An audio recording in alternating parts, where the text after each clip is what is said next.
podium, and let's hear what he has to say after his team was eliminated from the NBA First of all, playoffs. congrats to the Wolves. They were fantastic. Had a great series, beating us 4 games straight after that first one. Congrats to Chris Finch, Tim Connolly. They've done a great job here in the last few years building this team, and back-to-back Western Conference Finals, pretty damn impressive. So it was a fight. Really proud of our guys. They hung in there and they battled the whole way through, and quite a turnaround in our season. From where we were a few months ago to giving ourselves a chance and having a swing at the plate, for some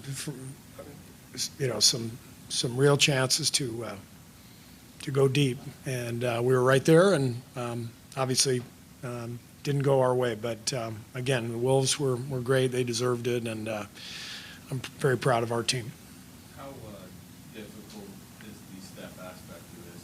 It's kind of a what if thing. Yeah, I mean, injuries are part of the playoffs. I learned a long time ago, the playoffs are really about health, and then just guys stepping up and making some big shots, big plays, in key games. That's what decides every series. And so we've been on both ends of that, and it's just part of it. So there's no sense in dwelling on it. And, I don't want to take anything away from what Minnesota just accomplished. So no sense in even talking about Steph. How much carryover do you feel like there was from going 7 with Houston from the last series into this series, just the attrition that series required?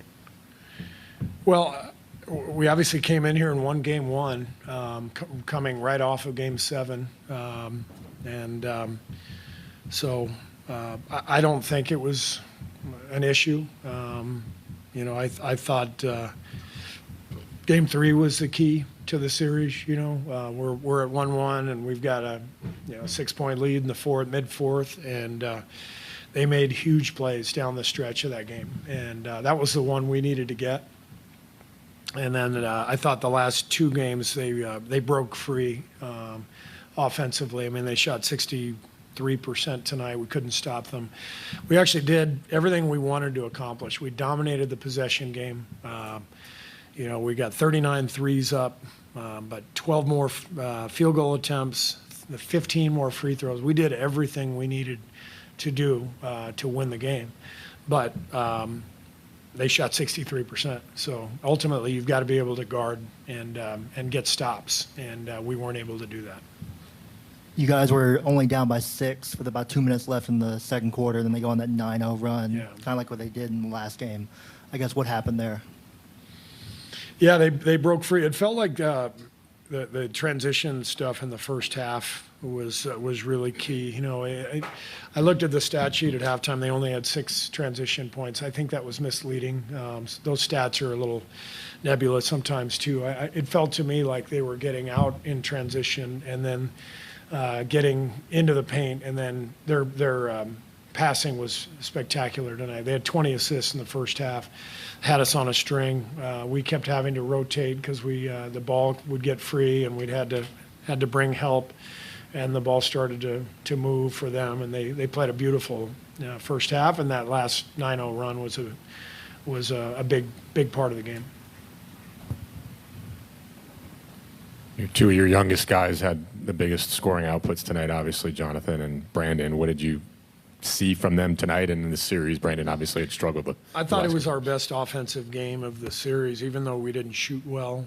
The ball really moved. We had great pace, great tempo. I thought Brandon did a really good job of pushing the ball, getting it swung side to side.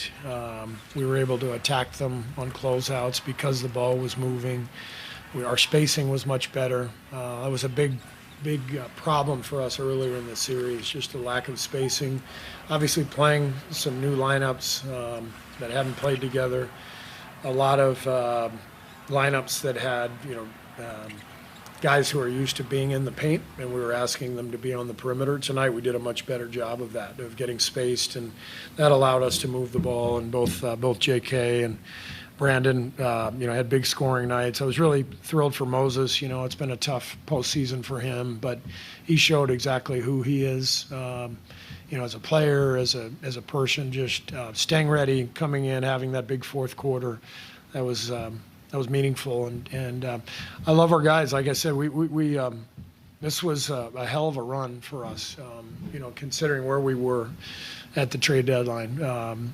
Jimmy changed our season, flipped everything for us, gave us a chance. We became one of the best teams in the league, and obviously, you get to the final 8 in the NBA, you're one of the best teams, and we had a shot, but things didn't go our way. But like I said, Minnesota deserves the credit. They were the better team. With that said, how do you feel about the future? And I'm talking more just next season. With Jimmy now here and what you guys can maybe build on. Yeah, I'm excited. We got obviously Jimmy and Dre and Steph all coming back. Our young players performed really well this year.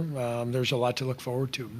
Not trying to set you up with excuses, because I know you don't want that, but was Butler pretty much 100%, or was he compromised physically? Well, I think he was definitely compromised through all series. I think the injury in Houston definitely impacted him. He's been playing through pain, and I think the biggest thing in this series is that without the spacing that Steph gives us, Minnesota did a great job of just playing us one-on-one. They guarded us on the perimeter. They were trying to take away our threes, and that forced Jimmy to play a lot of one-on-one against a long, athletic team. And his whole game is to ISO, get the ball into the paint, and then move it to generate shots. And they just made the decision not to leave our perimeter guys, even our non-shooters on the perimeter. They just stayed with them everywhere and made Jimmy play one-on-one.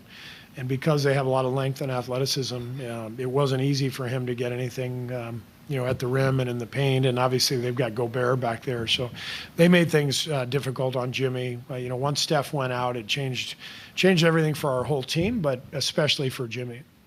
Steve, you guys did a nice job, especially in the first half, of getting Anthony off the ball, which is what you wanted to do. He had 6 points at halftime, but you guys were down 15.